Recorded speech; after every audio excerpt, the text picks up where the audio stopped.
murder a liberator, but you can't murder liberation. You can murder a revolutionary, but you can't murder revolution. And you can murder a freedom fighter, but you can't murder freedom.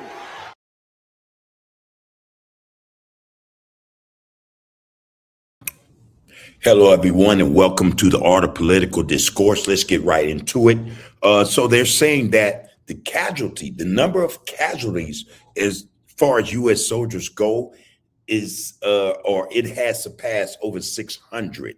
Now, I went online to try to find out whether or not that was the official number. What I pulled up, though, was not that number. It remains at what they were saying a day or so ago at 6 U.S. casualties since the start of this war.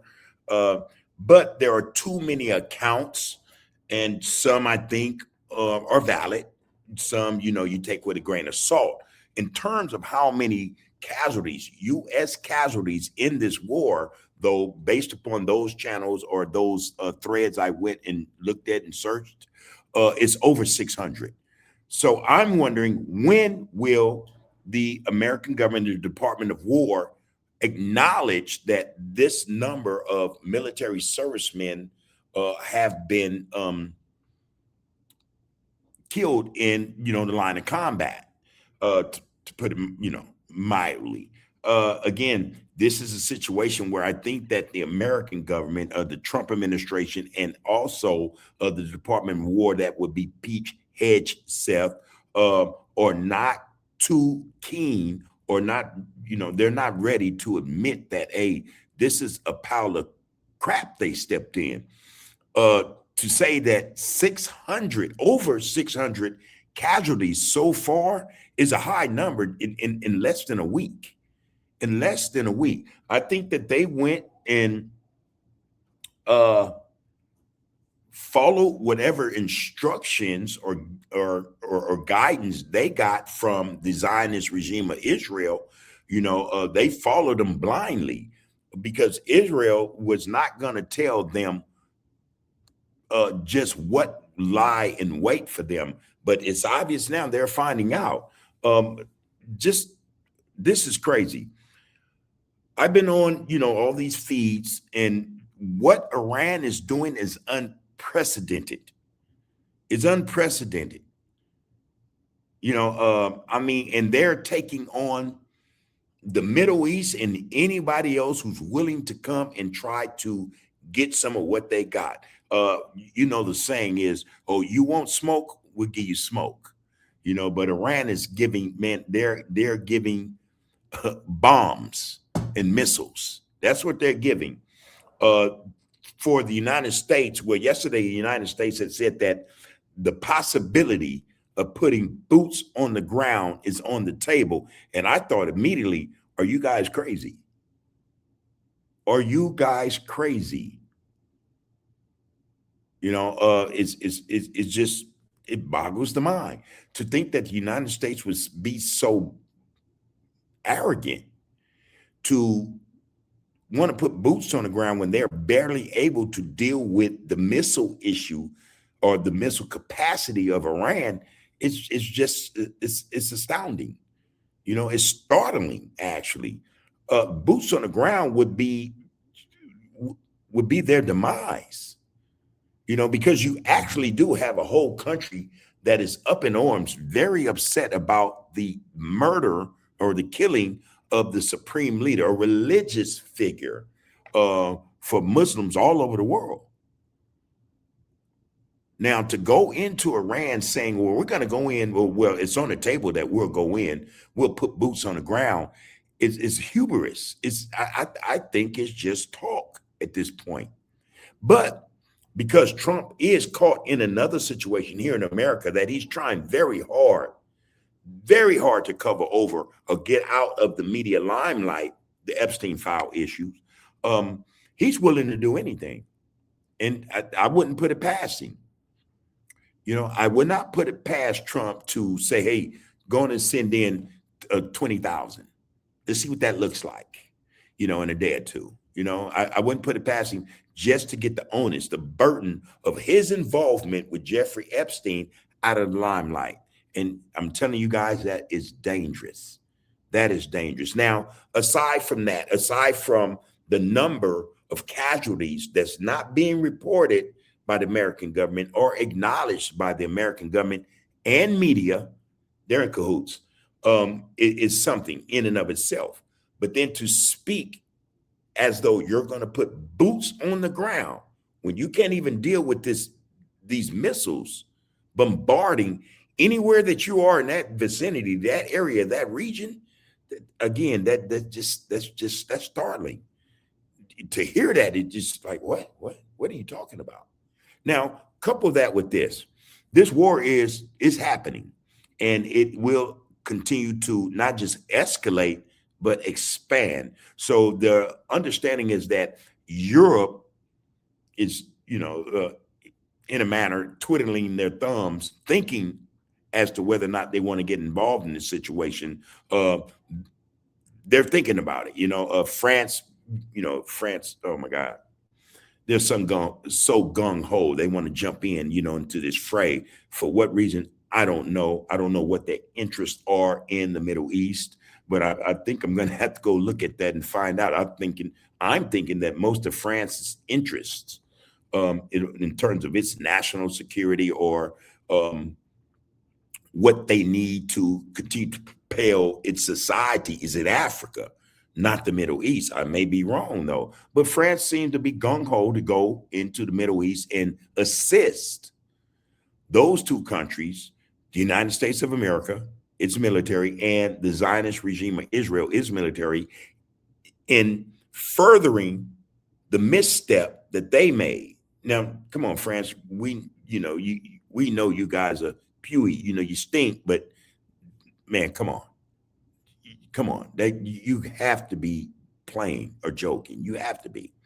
Now, again, aside from that, though, more seriously is the effect or the effects of this war upon the American people. All right. A lot of people in America are worried about now prices going up, the economy. How do we sustain ourselves, when we're already in a situation in this country where prices are just through the roof? Gas has been high. It hasn't went down in over a year and a half. Groceries, the prices of groceries are still up. Insurance is up. Mortgage is up. Rent is up. You name it.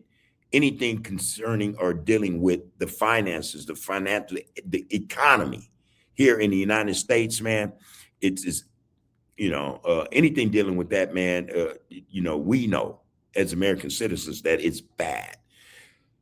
What a lot of us don't realize, though, is that because of this situation, it's about to get worse. It's about to get worse. Our grocery bill will go up. It will go up. Gas prices will most certainly go up. Insurance may go up. Everything, there's a probability that everything will go up as a result of this numbnut move the Trump administration went along with Israel. The American people are going to suffer. Trust and know that. And that's not a good look for us. That's not a good look for us. Most of us are trying to figure out how to reel this guy in.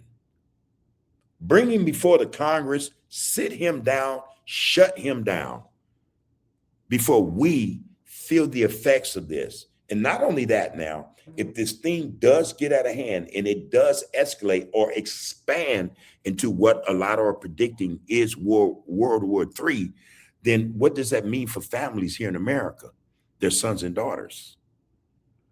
Forget about, the price of groceries, the price of gas, utilities going up, insurance going up. We're talking about lives now. What about that? This is something we have to consider, and we have to consider it in such a way to where we're willing to take a day off of work, people, a week, and say, man, we have to meet up somewhere en masse and say, hey, stop it. Because if we don't, we're going to suffer. Baron Trump will not go on the front lines.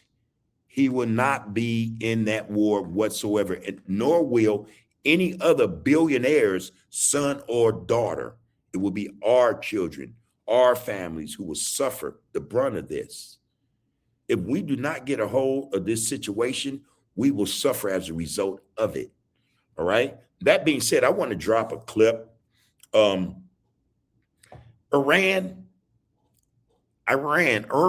is not playing. They are not playing. And that does not bode well for us if Trump does not have sense enough to understand that Iran is not playing.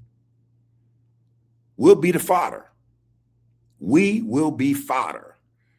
He will do to us what Zelensky in Ukraine is doing to his people. He will present a situation where we will be on the front lines being massacred, all because of a dumb mistake he made. Okay, let me drop this clip, get the people better insight in terms of what's really going on in the Middle East with Iran bombing everybody. And I mean, they are bombing everybody. Well, they did say they want to clarify a situation in terms of Saudi Arabia. They're saying, no, we didn't do that. If we did it, we'll let you know, but we didn't do that. Now, couple that with this. It's been alleged that Mossad, the Israeli spy organization, spies were caught attempting to plant bombs in Bahrain, the UAE, and maybe also Saudi Arabia. Go figure, what they call false flags. This is Israel's way of getting that whole region to fight their fight against Iran.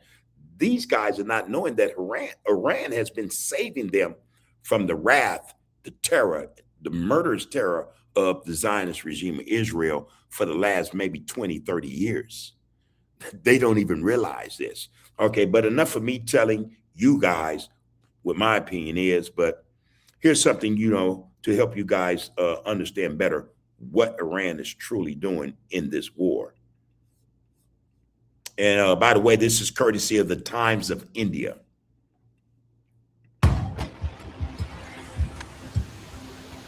Okay, you see that. It is saying 650 U.S. casualties have been confirmed. Mind-blowing claim. This is a claim by Iran. Again, United States has not said nothing. They're staying at the number 6. They're not going past 6 in the last 4 days. What is this? Tuesday, it started Saturday. They said, oh, no more than 6 of our people have been lost in this fiasco we initiated. Go figure. But this is a claim made by Iran. 650 U.S. casualties confirmed. What we need to be mindful of, that would include myself as well, is the fact that these countries, when they're at war, they make claims, and a lot of them can't be validated. They cannot be confirmed, all right? And a lot of them say it because it's a psychological effect also that they put out there for people, be it this side or that, so let's get that understood. But okay, that being said, let's go on.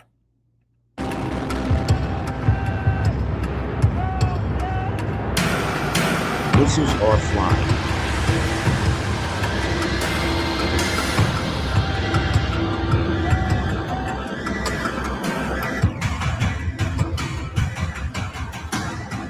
U.S. Embassy military bases under relentless attack. Israel continues bombs Iran and Lebanon. Escalating the tensions in the Middle East, Iran has continued its targeting of military installations of the United States and Israel across the region.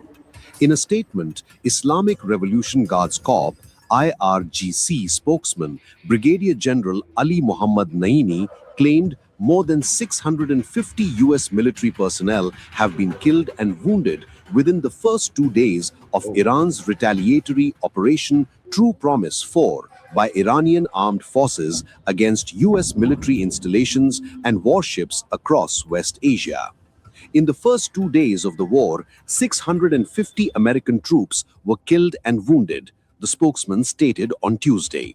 He said that it was natural for the US military to deny or conceal the casualties. That's true.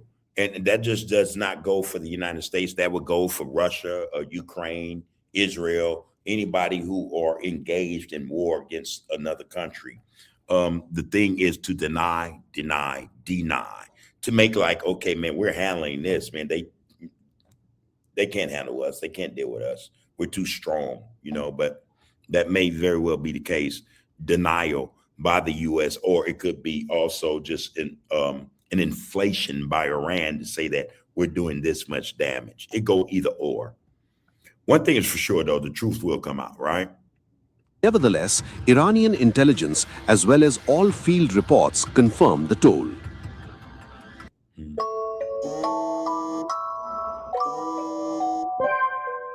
Hi, Earlier, spokesperson for Iran's Joint Army and Revolutionary Guard Coordination Center, Ibrahim Zulfikari, in a statement, had also claimed the Iranian forces far set a new standard.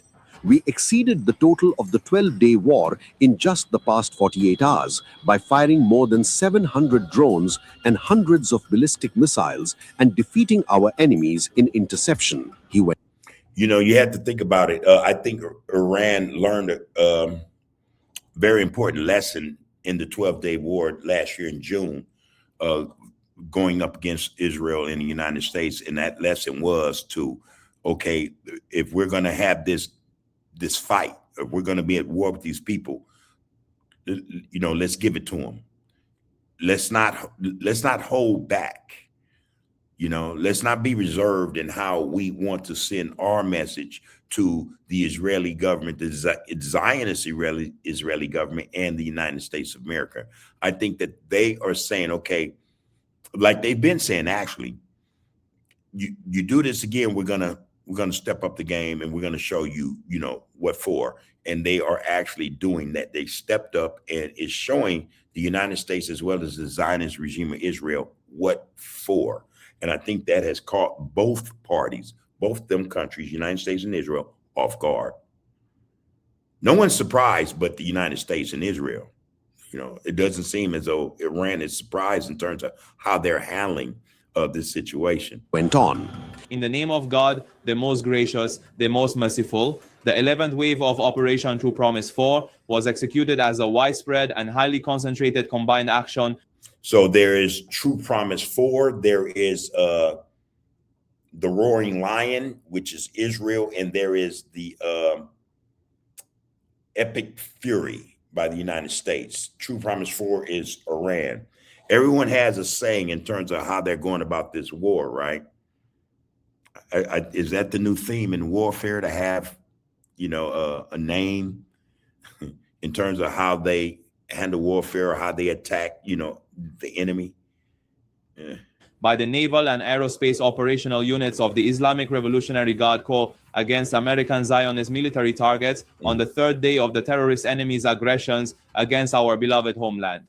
The intelligence centers and military support warehouses belonging to the United States in the Persian Gulf region, the communications industry complex of the Israeli regime's army located in Beersheba, and more than 20 locations in the areas of Tel Aviv, West Jerusalem, and Galilee in the occupied territories were all struck by Iranian missiles and drones. The valiant sons of Iran's armed forces, by launching attacks on 60 strategic targets and 500 military locations belonging to America and Israel, have, up to this very moment, through the firing of more than 700 drones and hundreds of ballistic missiles, and by decisively defeating our enemies in their interception efforts, established a new standard. They achieved more than what was accomplished in the entire 12-day war, all within the past 48 hours against the invading enemies. The brutal and terroristic actions perpetrated by the United States Army and the Zionist regime against the oppressed Iranian citizens, particularly. Yeah, I think that Iran is very serious. I like to know how many missiles Iran have shot so far in this war. It seems, though, again, they are very upset.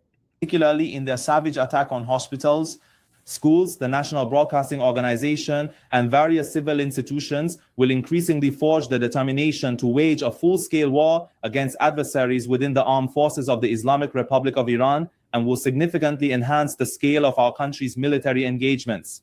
And victory comes from none other than Allah, the Almighty, the All-Wise. And I think that's another thing that the United States and the Zionist regime of Israel failed to input in their calculations in terms of striking Iran was the fervor, the religious fervor of the Iranian government and its people. Again, in terms of the Ayatollah Ali Khamenei, his death, I think, is what is going to be what stands out most in terms of how Iran fights this war, to what extent they're willing to go as a result of their supreme leader, religious leader, being murdered by the Zionist regime of Israel. In less than 72 hours after the initial strikes by US and Israel in Iran, the conflict has spread beyond the original targets. Missiles and drones streaked toward capitals around the Persian Gulf. Hotels and apartment buildings in the United Arab Emirates were hit. Israel bombed Hezbollah positions in Lebanon. Militias aligned with Tehran claimed strikes from the Mediterranean to the Red Sea. Iran has also targeted US mission in Riyadh, while reports have claimed an Iranian drone was also intercepted en route to Royal Air Force's base in Cyprus. The UK has not participated in the strikes, but has permitted Washington to use its military bases for the operation. In retaliation, Tel Aviv has said Israeli Air Force fighter jets also carried out an overnight strike in central Tehran, targeting what Israeli authorities have described as the Iranian regime's main leadership compound. Now, what we just heard is the fact that Europe is trying to instill themselves in this conflict or this war one way or another. Again, you would think it wise for certain countries to not get involved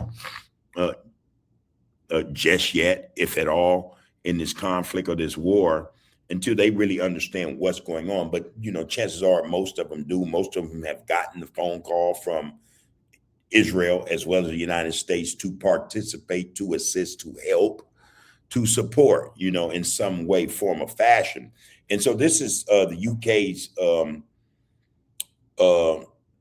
answering to the call in terms of this war with Iran. They say, okay, you can use the island of Cyprus. The island, is part of, Greece, but how the United Kingdom has it in 2025, again, it's beyond me to speak to that. But they're saying you could use the island for whatever. You could, use it to shoot down missiles that are coming over there.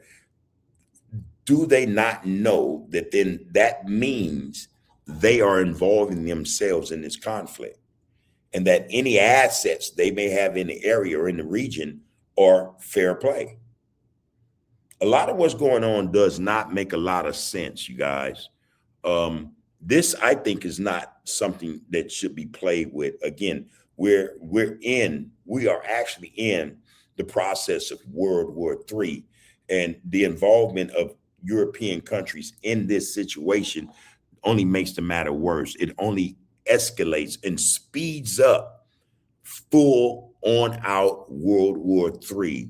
And trust and know that, again, we've been saying here at the Art of Political Discourse that China and Russia, they aren't biding their time. They're looking for the opening, and they're, researching the opening because they're going to be involved.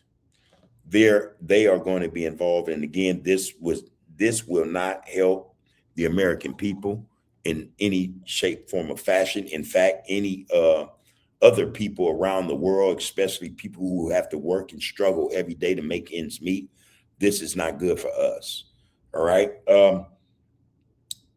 I forgot to mention, please like, share, comment, follow, and subscribe to the Art of Political Discourse. Your involvement Your viewership will be greatly appreciated, and that will continue to bring you more informative and educational content. This is a situation that is ongoing, is fluid. All right. It is expanding. It is escalating by the day. This time tomorrow, there is no telling who will be involved and what will have happened to those who are already involved. That being said, we're going to sign out now. Take care of yourselves and each other. You can murder a liberator, but you can't murder liberation. You can murder a revolutionary, but you can't murder revolution. And you can murder a freedom fighter, but you can't murder freedom.